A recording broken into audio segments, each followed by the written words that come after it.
Okay, welcome to this video on writing complex sentences in IELTS essays. This is something that a lot of you ask about. How can I add complexity to my sentences, adding extra vocab and grammar marks? Well, we're going to look at 9 different forms of complex sentences in this video that will help you boost your score in your IELTS Writing Task 2. So let's start, and I'm going to introduce the 9 different forms of complexity in your writing. So firstly, we've got these 2 words, complex and complicated. So complex, good, complicated, bad. They're not the same thing. Complex means generally that there is more than one clause in your sentence, which makes it complex. Complicated means that it's difficult to understand. So we are looking for complex sentences, but complex sentences do not have to be complicated. So in terms of the 9 examples, we're going to have 1 page for each of these type of complex sentence. So first we're going to look at comparative sentences. Then we'll move on to contrastive sentences. Then we'll look at cause and effect sentences and concession structures. Then we'll look at conditional sentences before going on to non-defining and defining relative clauses. Then we're going to have a look at using a range of tenses, how to introduce a range of tenses in your language.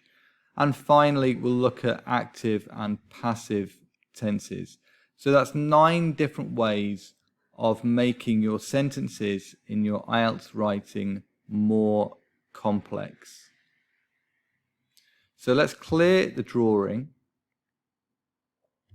and look at the next page, on which we have an opinion essay question. Now, of course, this video on complex sentences is relevant for all of your IELTS Writing Task 2s and even for your Task 1s. I've just chosen this opinion essay to show the sentences that we can use. So our opinion essay is: many people believe that government money should be spent on researching life on other planets rather than on preserving life on Earth. What is your opinion? So we're going to use sentences from our essay on this question to show you a range of complex sentences that you can use in your IELTS writing. So firstly, comparative sentences. Now, firstly, it's important to know that we can compare adjectives, nouns, and even actions, so verbs. But we do that in a different way. Firstly, you'll notice from sentences 1, 2, and 3 that we're using adjectives. So we've got the adjectives big, important, and serious. So these are 3 different ways to compare adjectives. Now, sentence 1, let's start here. Sentence 1 says, the issues we have with our oceans are bigger than any potential space exploration. So that is the comparative structure. We've got a short adjective, big, and we've got ER on the end, and of course we're using than, bigger than.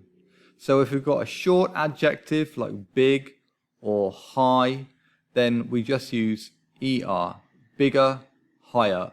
So ER on the end of 1-syllable adjectives. If we've got a longer adjective like important, then we say more important. So generally, if the adjective has more than 2 syllables, we keep the adjective as it is and we just put more before the adjective. And of course, we include than. So, more important than. I believe that investing in our planet's future is more important than exploring other planets. So here's how we use adjectives big and important to make comparative structures. Now, one other way of comparing adjectives is using not as, adjective as. So in number 3, we've got not as serious as. Now, you can use this structure with any adjective. Not as big as, not as important as, not as serious as. So use this structure to make a good comparative sentence. And our full sentence is, the threat of an asteroid hitting Earth is not as serious as the threat caused by our use of fossil fuels. So there's 3 ways of making complex comparative sentences comparing adjectives.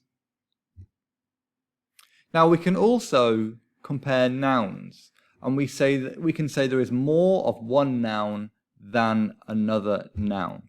So number 4 is just more plus noun. More time and effort should be spent on the climate crisis than on exploring other planets. So we are comparing the time that should be spent using this noun phrase with than as well. So think about comparing quantities of nouns just using that comparative phrase more than. Now, we can also compare actions, and to describe or to compare a verb or an action, we use an adverb. So you'll see from number 5, our sentence is, the threat of the climate crisis should be taken far more seriously. So we are using this verb taken, and we're saying it should be taken far more seriously. So more plus adverb to compare this action. Finally, number 6, the money required for space exploration is exorbitant or very expensive when compared to the cost of cleaning up our oceans. So we're using compared to or when compared to as a different comparative structure. So that's 6 different sentences with 6 different ways of using comparative language. We can compare adjectives, or we can compare quantities of nouns, or we can also use adverbs in our comparative structures. So 6 different ways to compare. Have a look at them and try at home to use these phrases to make your own comparative structures. Now, very similar to comparative structures are contrastive structures. So you can see here we've used 6 different contrastive phrases to make contrastive sentences. In contrast, by comparison, comparatively low, however, whereas, and while. So you'll recognize these, but these are 6 examples of how to use them in context. So let's start with number 1. Number 1 is space exploration costs us over $125 billion per year. That's true. In contrast, a mere $2 billion is spent annually on preserving the rainforest. So we're contrasting the amount of money spent on space exploration with the amount of money spent on preserving the rainforest. A contrastive sentence, just using this linking phrase, in contrast. Now we could also use by comparison for the same sentence. So these are interchangeable, in contrast or by comparison. Both are nice linking phrases and they give you nice contrastive structures. Next, we're going to use comparatively low in number 3. The pollution levels in the Indian Ocean are comparatively low by global ocean standards. Now, you can use any adjective with comparatively. Comparatively good, comparatively bad, comparatively high, comparatively low, comparatively safe, comparatively dangerous. So this adds a contrastive nature to your sentence and makes it a complex structure. So think about using this phrase when comparing and contrasting two things. Now 4, 5 and 6 have phrases that you've probably seen before: however, whereas and while. So you can call these linkers of contrast. Number 4, Greenpeace have long been campaigning for a ban on logging in the Amazon. These pleas have, however, mainly fallen on deaf ears. So however can be used after this subject, or it can be used at the beginning of a sentence. So you could say, however, these pleas have fallen on deaf ears.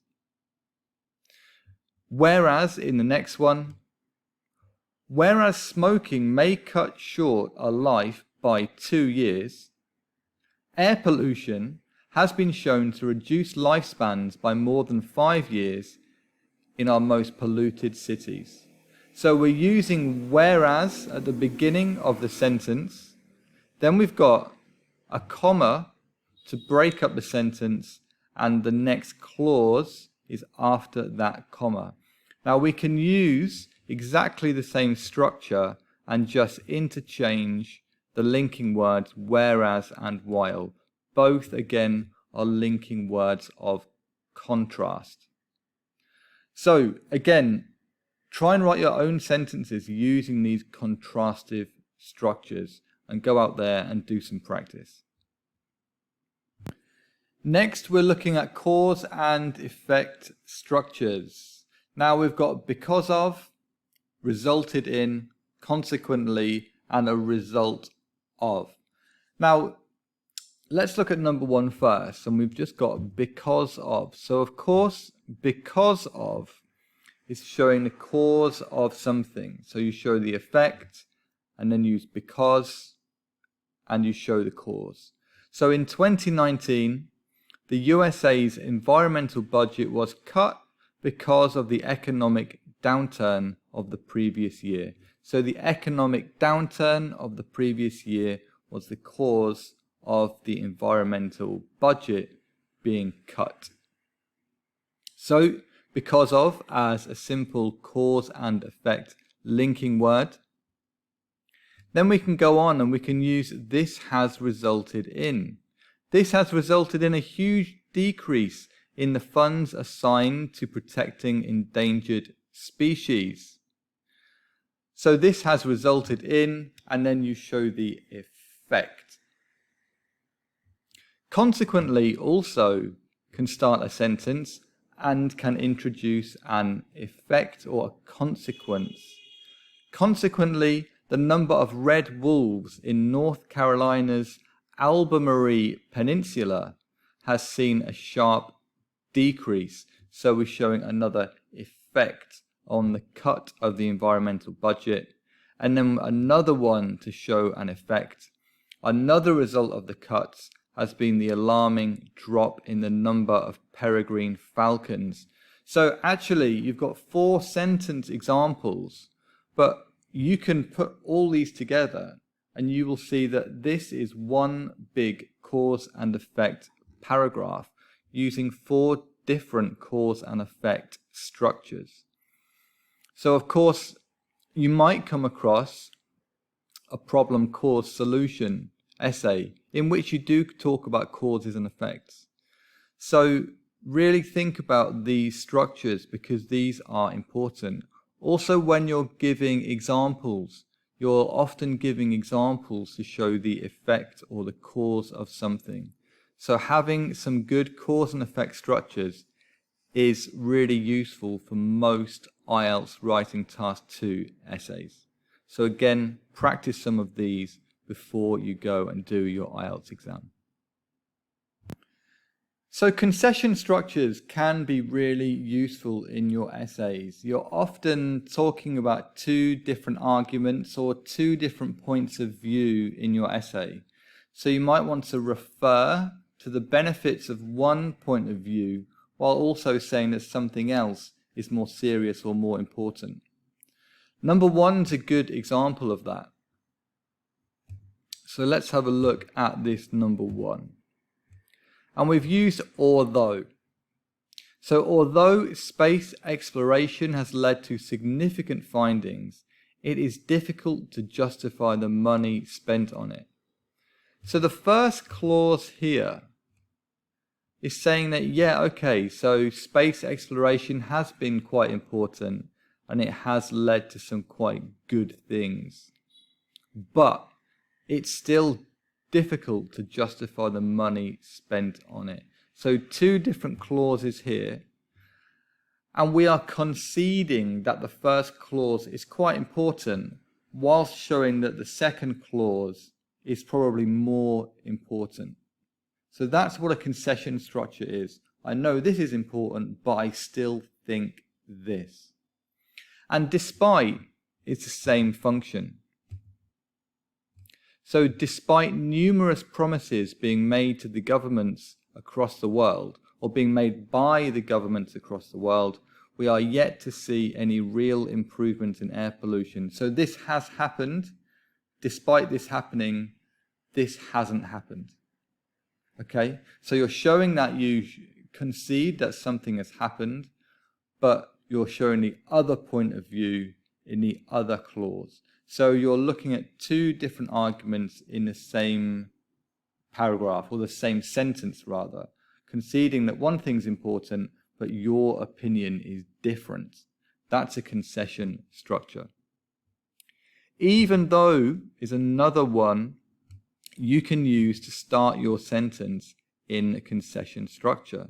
So even though schools in America educate their students on the effects of fossil fuels, the number of 18-year-olds with petrol and diesel-powered cars is still increasing. So I concede that this is happening.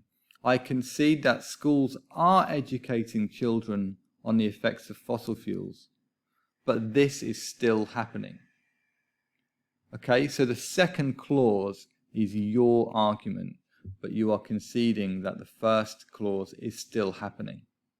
So using although or despite or even though is a great way to show that you've considered both arguments, but the second clause is clearly the stronger argument. Finally, number 4. A vast proportion of the country's budget is still spent on space travel, though that number has been decreasing since 2018. So this is the other way round. The concession is in the second clause here with though. So the concession clause always comes with that concession linking word, although, despite, and though. So you can move sentences 1, 2, and 3 around, but you keep the concession word with the concession. And the other clause is the stronger opinion. So, for example, it's difficult to justify the money spent on it. That's your opinion. We are yet to see any real improvement in air pollution. That's your opinion, whilst you are conceding that the other thing has happened or is important. So a good way to show that you are considering both sides of an argument using a concession structure. So let's look at conditional sentences. Now, as you may know, there are generally 4 types of conditional sentences. We've got 0 conditional, first conditional, second conditional, third conditional. But these conditional sentences are often mixed up a little bit, leaving us with what we call mixed conditionals. But here, I've pretty much given you 3 examples of first conditional, then 2 examples of second conditional, and an example of third conditional, all to answer this essay. So let's look at the first example. Number 1. If we don't act now, future generations will have no clean water to drink. So that's basic first conditional, starting the first clause with if, and the second clause has subject, will, verb. So that's a nice example of a first conditional sentence. Now the second one is similar, but we're starting with unless. So unless more money is donated to space travel, there will be no more trips to the moon in the foreseeable future. So we're not starting with if, we're using this word unless, which is another nice conditional phrase. And then again, we've got subject, will, and verb. There will be. Number 3 is another form of first conditional.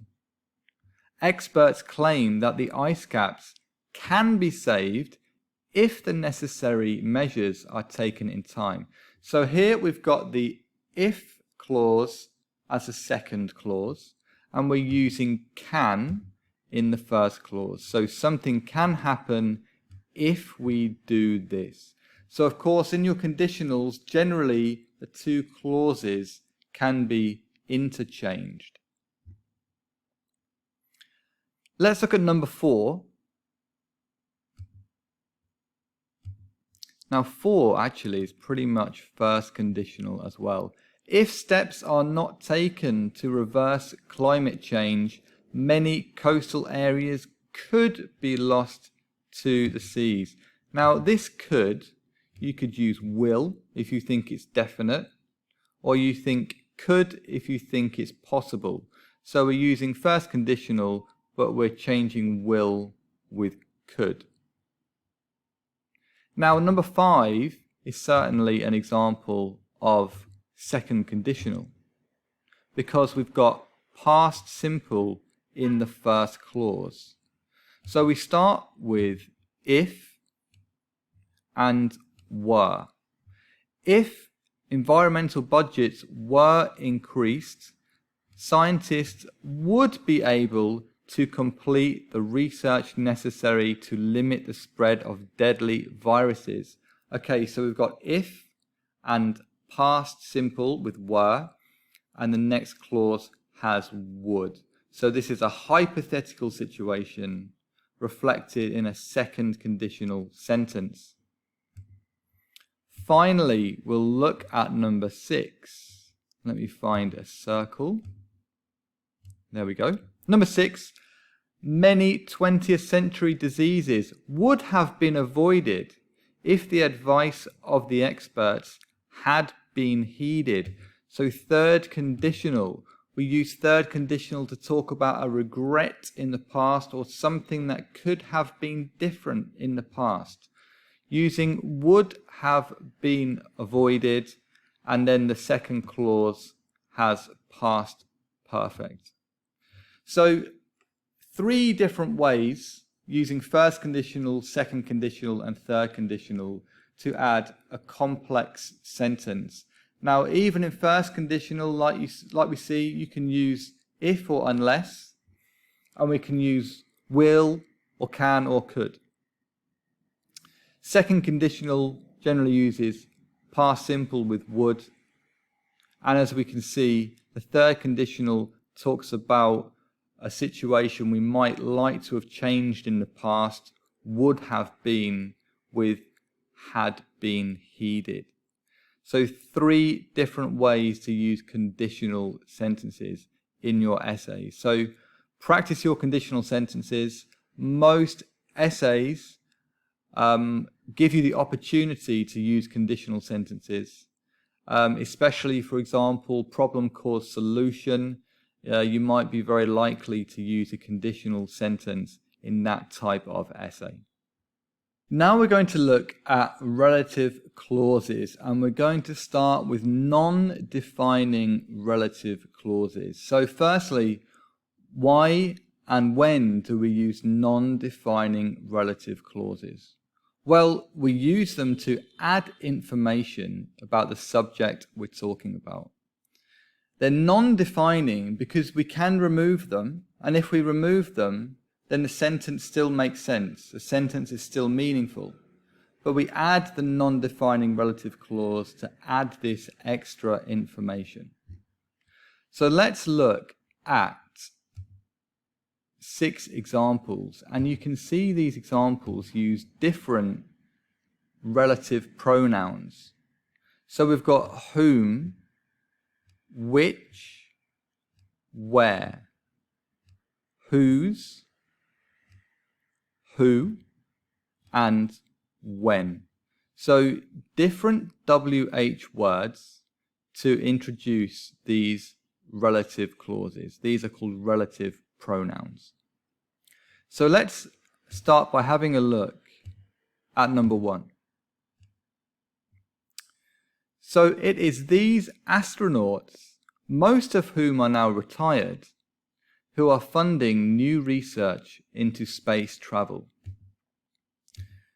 So the relative clause is here, most of whom are now retired. So whom refers back to the astronauts. Now this is a non-defining relative clause because if we remove this relative clause, we have it is these astronauts who are funding new research into space travel. So that still makes sense. But adding the non-defining relative clause adds more information about this subject, the astronauts. So that is a good example of what a non-defining relative clause is. The next example, number 2, the Apollo 6 mission, which was completed in 1968, was seen as a huge step forward in space travel.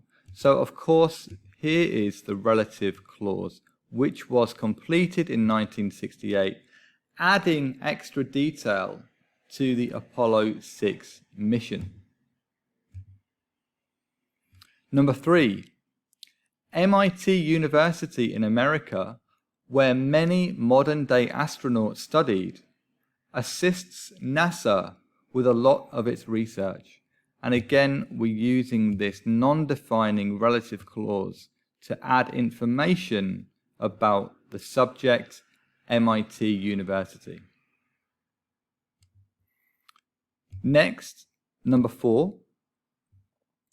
It was Mercedes, whose car manufacturing plants contributed almost 10% of Germany's air pollution in 2016, that rallied against the proposed environmental reforms. So we have this long defining clause that adds information about the subject, which in this sentence is the company Mercedes. Next, it was Donald Trump, who has never been a supporter of space travel, who proposed the cuts in spending on the environment. So again, we're using this non-defining relative clause with the relative pronoun who to add information about the person, Donald Trump. And finally, number 6, it was in 2017, when the bill was passed, that Mercedes altered their manufacturing processes. So we use when in our non-defining relative clause to add information about the time, 2017. So that's 6 examples of non-defining relative clauses using whom, which, where, whose, who, and when to refer back to the subject and to add more information about that subject. So, adding a non-defining relative clause to your writing in IELTS Writing Task 2 can add really great complexity. So take these relative pronouns and try to use them to add information about the sentences you've got. Maybe look back at a practice essay you've written for IELTS Writing Task 2 and try to add in non-defining relative clauses to add information about a couple of your subjects. They really add complexity to your writing. Now we can also use defining relative clauses, and the difference between non-defining and defining relative clauses is that, of course, the defining relative clause is a necessary part of the sentence. If we remove a defining relative clause, the subject does not have enough information, so we don't really know what the sentence is saying. So this relative clause defines the subject and adds necessary information rather than just additional information. So you can see that we've used these relative pronouns: who, where, whose, and that. So let's look at number 1. People who pollute the planet with their rubbish should have to pay extra taxes. So not all people, just specifically defining people who pollute the planet with their rubbish.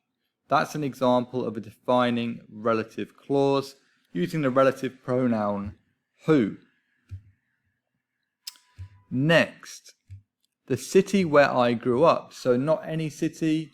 The reader doesn't know what city I'm talking about unless I use this defining relative clause. The city where I grew up was totally unpolluted until the factory opened in 1980. So this defining relative clause is necessary for the reader to know about which city I'm talking about. Next, 3. I feel sorry for children whose parents don't educate them on environmental issues. So again, this defining clause defines the type of children I'm talking about. And number 4, we should try protecting the animals that live on this planet rather than endangering those that live on Mars. So we're defining the animals that live on this planet and we're comparing them with the animals that live on Mars. So again, these defining relative clauses are necessary to define exactly which animals we are talking about. Now, as you can see, you can say that exact same sentence just by using living. So again, you could also interchange here that live with living. So this sentence could say, we should try protecting the animals living on this planet rather than endangering those living on Mars. So that's a different way to say a sentence with this defining relative pronoun that. So there's 4 examples of defining relative clauses. If you can add non-defining or defining relative clauses or both to your IELTS writing, then you'll really get some high grammar scores. So again, practice these defining relative clauses. When you're adding a subject to your sentence, try to define that subject more specifically by using a defining relative clause.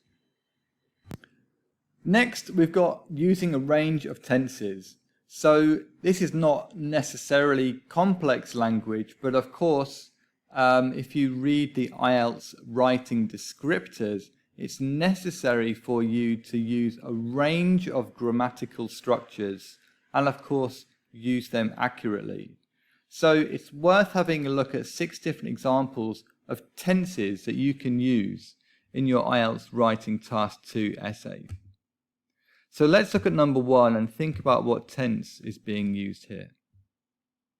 The UK government spends 400 million on space exploration every year. So we've got subject and we've got verb 1. So of course that is a present simple tense.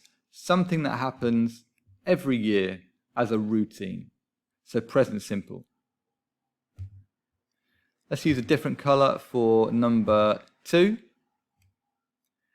Despite our best efforts, the Earth's temperature is still rising at an alarming rate. Okay, so the subject is the Earth's temperature and it is rising. So of course we've got a present continuous tense in this sentence to talk about a current trend. So in IELTS writing, you often have to talk about current trends or things that are happening now, and that requires the use of present continuous tense, something that's happening at the moment rather than something that happens every year. Let's go on to look at number 3. In 2018, the motor industry created 26 million metric tons of carbon dioxide. Again, that is true. Now, we've got 2018, that's in the past, so we're using past simple. The motor industry is a subject, and we've got verb to. So this is subject, verb to talk about something that's in the past and finished. So past simple.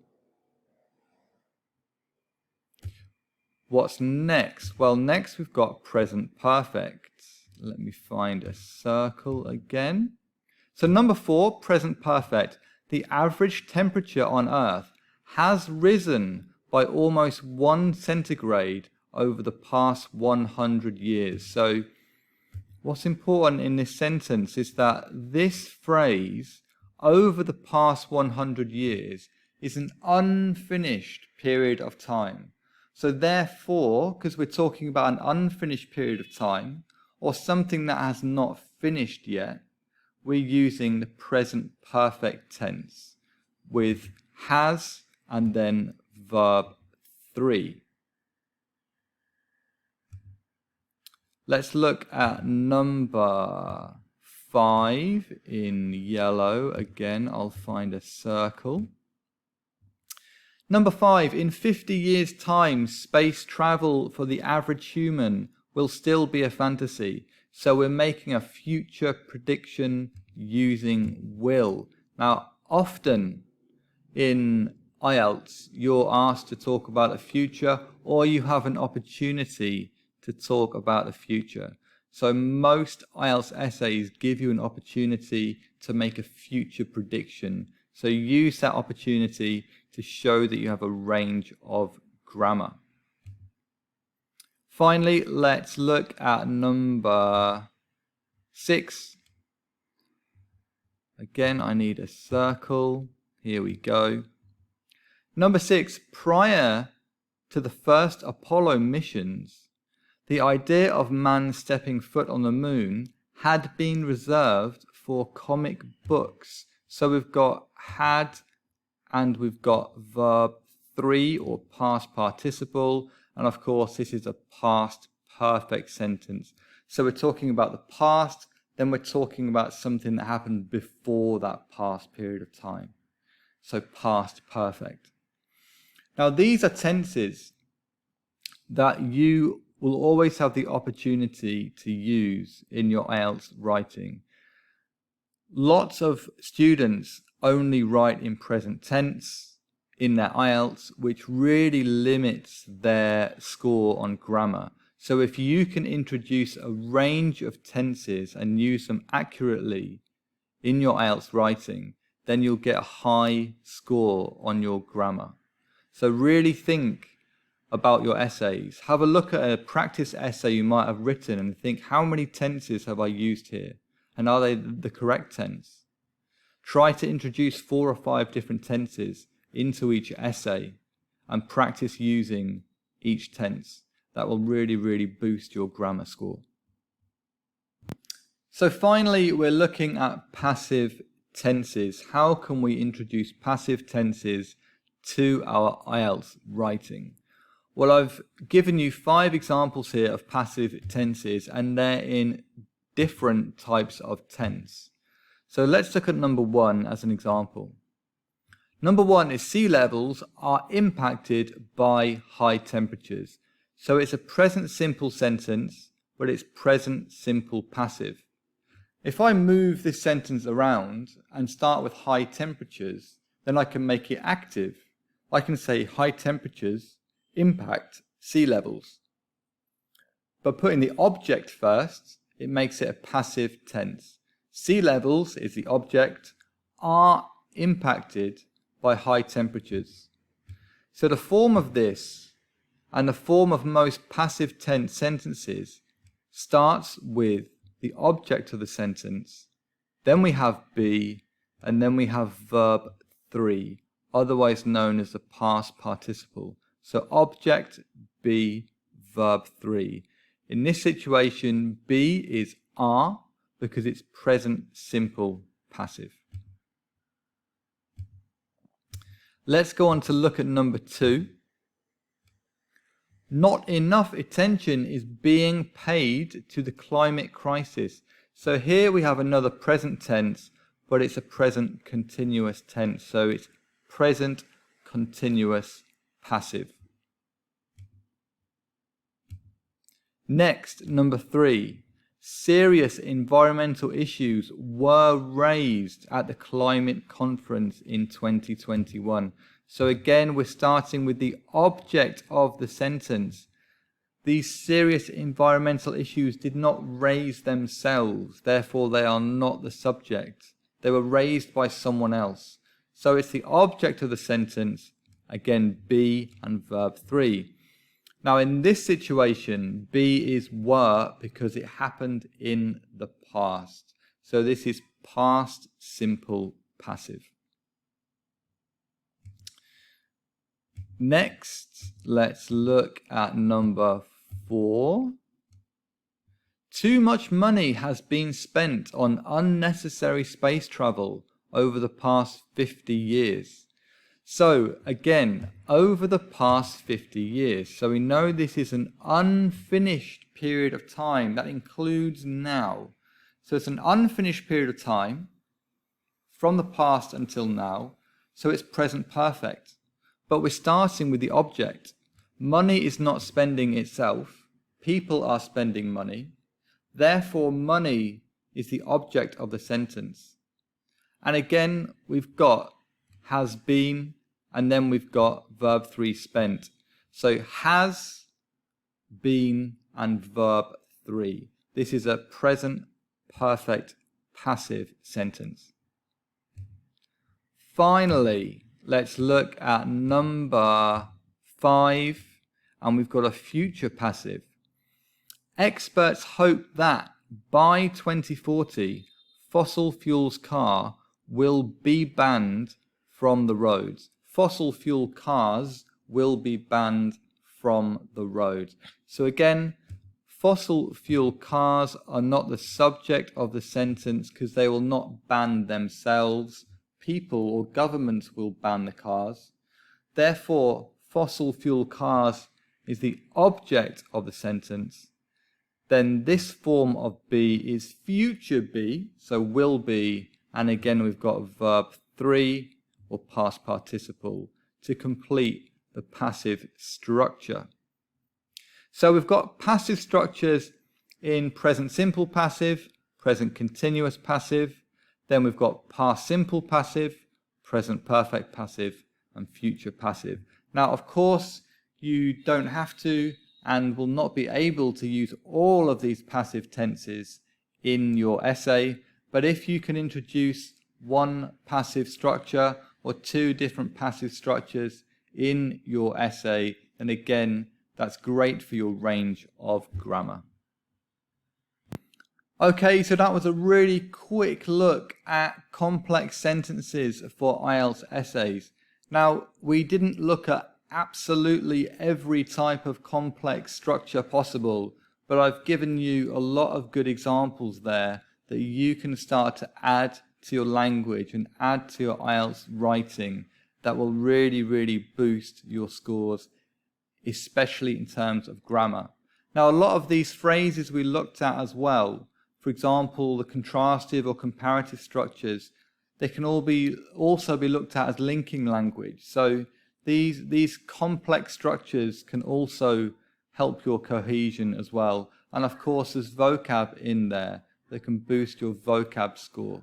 So there's a lot of benefits to using these complex structures. So go away and practice some of these. Practice your own writing at home and just try to put in as many complex sentences as you can. Good luck.